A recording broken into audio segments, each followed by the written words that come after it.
Good morning, good afternoon, and good evening. My name is Gavin F. Haley. What makes playing a song from beginning to end so difficult? When people are practicing, they tend to practice things in isolation. They'll spend time practicing their bends. They'll spend time practicing legato. You can see these things that you're practicing getting better, so why does it all fall apart when it's time for a full playthrough? In short, if you're practicing individual skills, then trying to put them all together, you're skipping a step. You see, when you're practicing individual skills, you have an unlimited amount of time to set up and prepare. But what happens when it's time to take that full step bend that you've been practicing and put it directly behind a 16th note sweep? And that is the part that you're skipping, being able to weave skills together while keeping your motions as fluid as possible. Let's take a look at some examples. I'll have them linked in the description if you want to grab them ahead of time so you can follow along. Examples A and B are similar. Palm mutes followed by legato, hammer-ons and pull-offs respectively. If you're practicing a legato in isolation,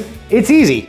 You only have one finger that you have to worry about moving. But when it comes time to put that legato in the middle of some palm mutes, then you have more to worry about. Your picking hand has to be in sync in regards to starting and ending the palm mutes to give enough space for those legato notes to ring out cleanly, which in this case are open.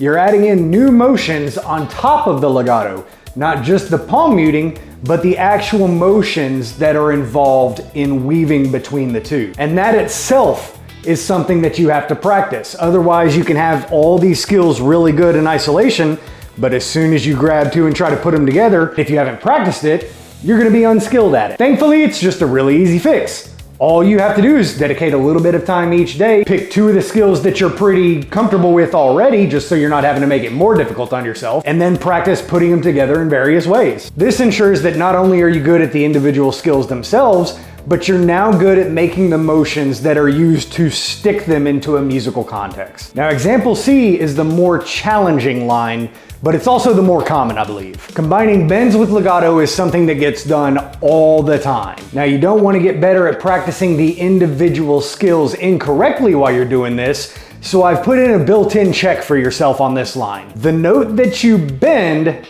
should match the first note that comes after it, beginning the legato section. You could hear how the first note ended up on the same pitch as the note that came directly after. That's how you know that your bends are going to be accurate while you're doing this.